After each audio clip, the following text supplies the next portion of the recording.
I shouldn't have knocked. That's the first thing. I should have just left the delivery at the door and walked away like usual. Like nothing ever passed between us, even if something always did. It was hot, late July, mid-morning. The kind of heat that slows people down and makes shadows feel longer than they should. I had paint on my hands, sweat on my back, and no reason to still be on her porch, except I wasn't ready to leave. She opened the door like she wasn't expecting anyone. Like she'd just gotten out of the shower, which maybe she had. Loose t-shirt, bare feet, the faint smell of citrus and soap. "Hey," she said. One word. Quiet. Then silence. I held up the little tool bag. "Mark sent me," said. The cabinet hinge snapped again. Her eyes flicked to it, then to me. "Right? Yeah. Come in."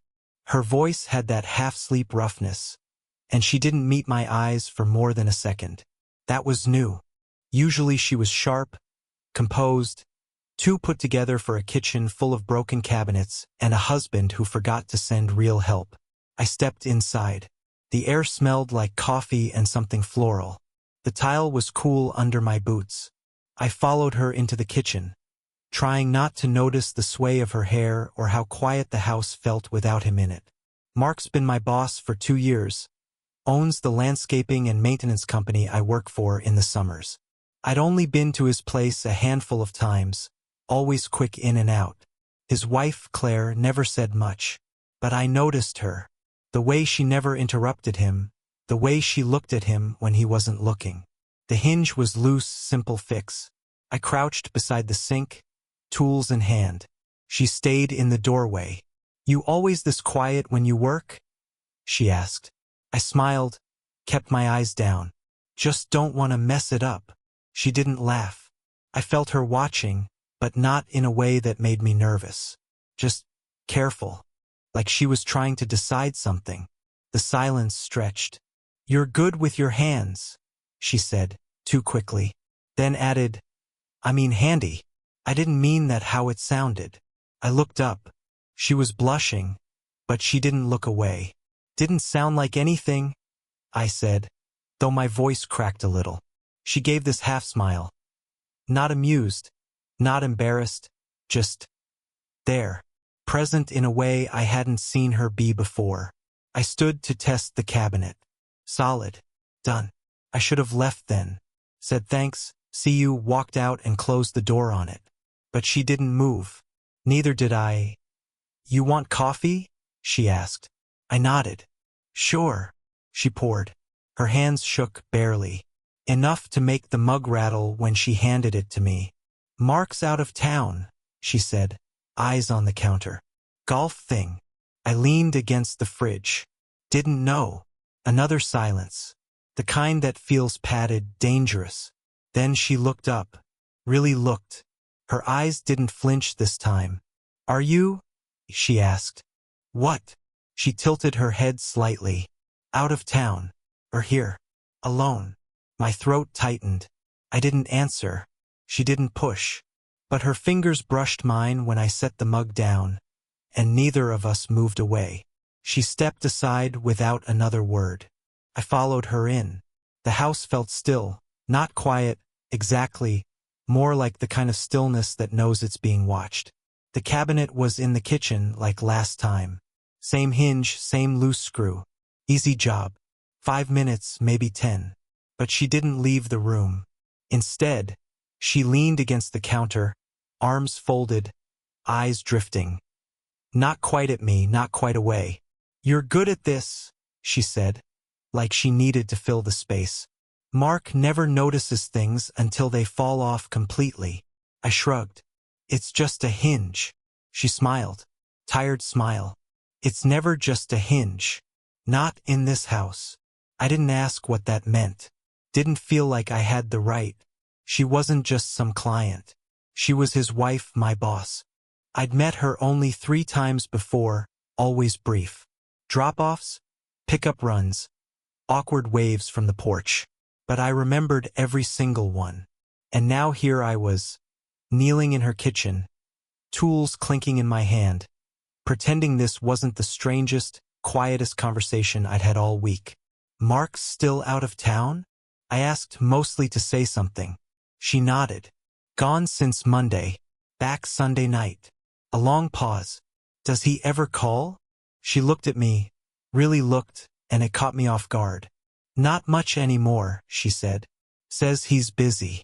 And when he does, it's always late. When I'm half asleep, I tighten the screw. Turned the hinge a few times, more than I needed to. Her voice had dropped a little. Like she wasn't sure if she was talking to me or just letting something fall out. She cleared her throat. You're in college, right? Yeah, I said. 3rd year. You work for Mark full-time over the summer? I nodded. Pays better than the campus jobs. She smiled again, softer this time. Like she liked hearing that I was trying. Like she knew something about having to try. I wiped my hands on a rag. It's fixed. Already. Didn't take much. We both stood there. Her at the counter, me by the cabinet. No reason to stay. No excuse not to leave. She stepped forward, close enough that I caught the scent of her shampoo again. Lemongrass. Clean. Familiar in a way that wasn't mine to feel. Her hand brushed my arm, barely a touch, like maybe it hadn't meant to happen. But it lingered, just long enough to not be forgettable. Can I ask you something? She said. Eyes not meeting mine this time. Yeah, I said too quickly. Are you going out of town this weekend? She said it too lightly, like a joke that didn't know if it wanted to land. I didn't answer right away, because I suddenly couldn't tell if she wanted me to say no, or if she already knew I wouldn't. And that scared the hell out of me. I told her I wasn't going anywhere. That weekend or any other. I meant it as a simple answer. She took it like something else. Her expression changed. Not dramatically, just a flicker in the corners of her mouth. Like she'd let herself imagine something and was trying not to show it. She didn't say anything right away. Just turned and walked toward the sink, hands trailing along the marble countertop. I followed without meaning to, stopping a few feet behind her. I used to want to teach art, she said suddenly, not turning around. Before all of this. Her hand lifted, gesturing vaguely at the house, the ring, the too large silence between her words. I didn't know that, I said. Why would you? She replied, still facing the window. We've barely spoken. I wanted to say, but I've noticed everything. The paint under her nails last week. The half-finished canvas in the corner room when I came by. How she always wore her hair up, but never the same way twice. Instead, I just said, you still could. She laughed under her breath. Not mocking, just worn. You're sweet. Then she finally turned, and we were closer than I realized. Too close. I backed up half a step, but it didn't fix the feeling. She looked at me in that soft, impossible way. The way no one ever looks at you unless they're either about to break something or about to ask you to. You've got paint on your cheek, she said. I lifted a hand automatically. Missed. No, here. She reached out and brushed her thumb along my skin. Barely a touch, but it set something off. In me, in the room. Her hand stayed too long, even after the paint was gone.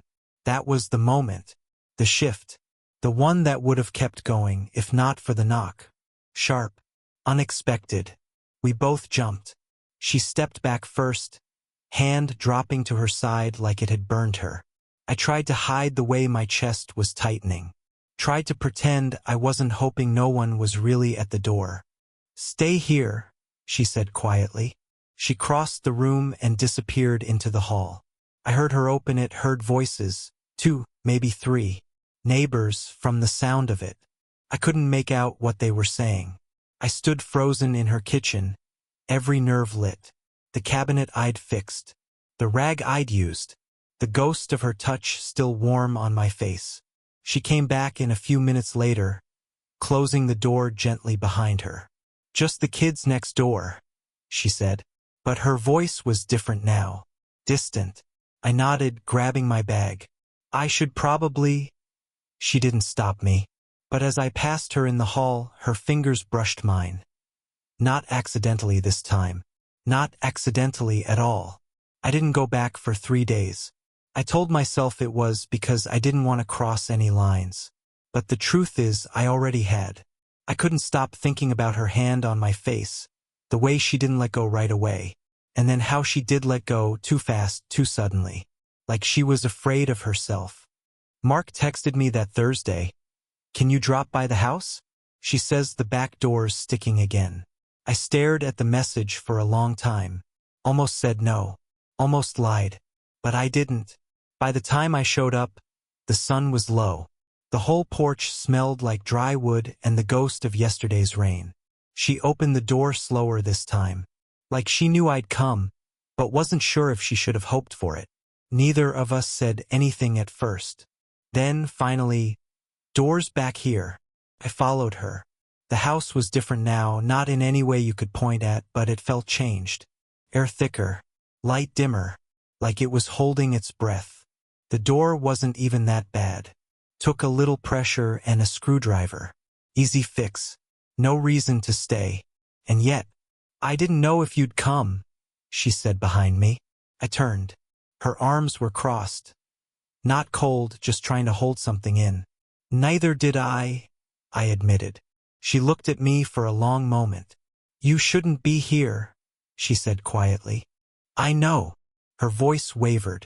"But I wanted you to come back." That stopped everything. I straightened up, set the screwdriver down too gently. "You shouldn't say that," I said, trying to mean it. She stepped closer. Not dramatically, just enough. "Why not?" "Because it's not fair." "To who?" "To me. To you. To—" I didn't finish. We were too close again. Always too close. She looked up at me and said, "I haven't felt like myself in years." I didn't know what to say to that, so I didn't say anything. "I see how you look at me," she said. "Like I'm still—" She shook her head. "Like I matter." "You do," I said. I hadn't planned to. It just came out. Silence. Then she reached up again, like she might touch my face, or my collar, or pull away at the last second. But this time I stepped back first. "I can't be the one who starts this," I said, barely above a whisper. "If this goes wrong, I don't get to walk away clean." She didn't argue. She just looked at me, eyes searching for something. Then she asked the question I wasn't ready for. "So what happens if I do?" And I didn't move, didn't breathe, didn't answer. It wasn't just the question, it was the way she asked it. So steady, so quiet, like she already knew I wouldn't leave. And maybe I wouldn't have. Maybe if the doorbell hadn't rung right then, I'd have said something I couldn't take back. We both froze. "Ignore it," she said. But I couldn't. And I think she knew I couldn't, too. "I'll go," I said, trying to move past her. She didn't stop me this time. I opened the front door, expecting a package. Or maybe one of the neighborhood kids again. But it wasn't that. It was her daughter. Not a kid. College-aged. My age. Maybe younger by a year. She blinked when she saw me, holding earbuds in one hand and her phone in the other. "Oh," she said. "You still work for my dad?" I didn't know what to say. My throat felt dry. Yeah," I said, stepping halfway out onto the porch. "He asked me to fix the back door." She nodded. "I'm just here to grab some books. I didn't think anyone would be here." She brushed past me like it was nothing, like I hadn't just felt a cold wave ripple through my entire chest. She called out down the hall, "Mom!" I heard the older woman answer, "In the kitchen," and I stayed right there on the porch, not sure what to do with myself. It wasn't just that the daughter was here. It was that I hadn't known she existed. She wasn't in the framed photos in the hallway, not in the stories her mom told, not once in the soft, tired silences we shared. And now she was a shadow of who this woman used to be. Same laugh, a younger version. Same walk, even. Same eyes. I felt sick. I turned, ready to leave. Fast. Quiet. But then I heard the woman's voice again. Not calling out this time, just sharp. Low. Serious. You didn't tell me he still worked for Dad, her daughter was saying. I didn't know I had to, the woman replied. I hovered just inside the doorframe, heartbeat in my throat. There was a pause. Then, are you sleeping with him? Silence. Then a laugh. Not loud, not amused, just fragile. Don't be ridiculous, the older woman said. Another pause. Okay, the daughter said. I just wondered. Footsteps. A door opening somewhere down the hall. She was leaving. I heard the younger woman's voice again. Faint now. Bye. See you next week. The door shut. Then nothing. I stepped back inside. She was standing in the kitchen, hands flat on the counter, staring at the floor. You didn't tell me you had a daughter, I said, voice barely my own. She looked up, not startled, just exposed. I didn't think you needed to know, she said. And then, do you feel different now? Her question just sat there between us. Heavy, quiet, impossible to ignore. Do you feel different now? I didn't answer right away. I think she wanted me to lie, or maybe she was testing if I wouldn't. I don't know, I said. No. I mean, not about you. She looked at me for a long time, arms crossed over her chest like she was trying to keep something in. But you hesitated, she said. Yeah, I said, because I'm trying not to screw this up. This? I nodded. She exhaled, slow. I haven't been anyone's this in a long time. Her voice cracked on the last word, and that's when something in me shifted. Not desire, not curiosity, just care. Real and immediate and stupidly honest. I moved closer, slow enough to stop if she needed me to. She didn't. I didn't know how to let you see more of me, she said, not quite looking at me. Because once you do, it's over. The illusion's gone. I never wanted perfect, I said. I just wanted real. That landed. I saw it hit her, like she didn't know how badly she'd needed someone to say it out loud. She stepped back, sat down slowly at the edge of the kitchen stool. Mark hasn't touched me in months, she said, almost to herself. We haven't been real in years. I started painting again just to feel something. Anything. I stayed standing. I needed to. It didn't happen all at once. That's the thing no one tells you about lines. You don't always cross them in one grand gesture. Sometimes it's slow. One conversation too long. One look held too close. One secret shared that never should have been. The night after she asked me not to lie, I didn't go home right away. We talked. That's all. She made tea she didn't drink. I sat on the floor like the chair was too far away. She told me things. Not big confessions, just small, ordinary sadnesses. How her paintings never turned out the way she imagined them. How she missed her daughter even when she was in the same room. How she used to play music while cleaning, but now she couldn't stand the silence or the sound.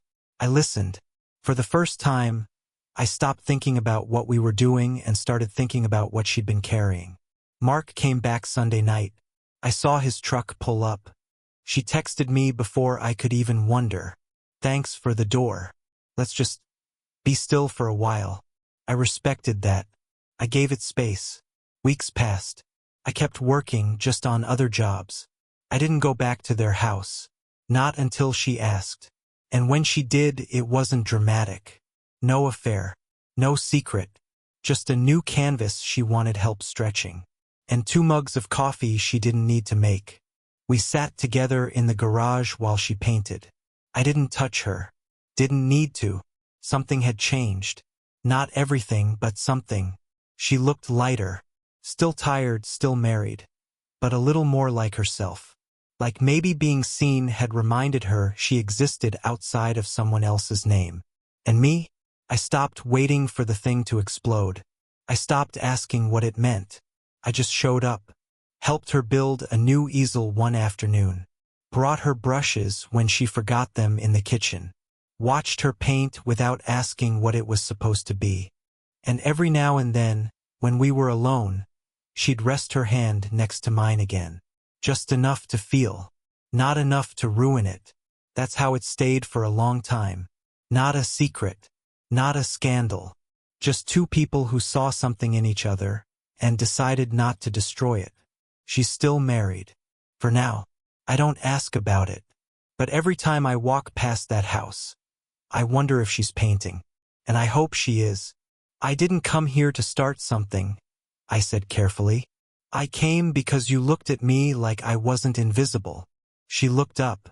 Her eyes were red around the edges, but not crying. Not yet. Do you want something with me? She asked. And this time there was no teasing in it. No suggestion. Just a woman asking not to be lied to again. Could have said yes. I could have reached for her and made it all crash together in one easy, selfish answer. Instead, I sat down across from her. I don't know what it is yet, I said. But I can't pretend it's nothing. She closed her eyes for a second, just long enough for the tears to not fall. Then she nodded. Okay, she said, voice trembling. Then let's not lie to ourselves. I nodded back. No more pretending, I said. There was no kiss, no dramatic touch, just a long, quiet look. Two people admitting, without saying it, that they were both starving for something real, and had found it in the last place they expected. She reached out, not to hold my hand, just to rest hers next to mine, close enough to feel it, far enough to still be scared. I don't know where this goes, she whispered. Me neither, but neither of us moved.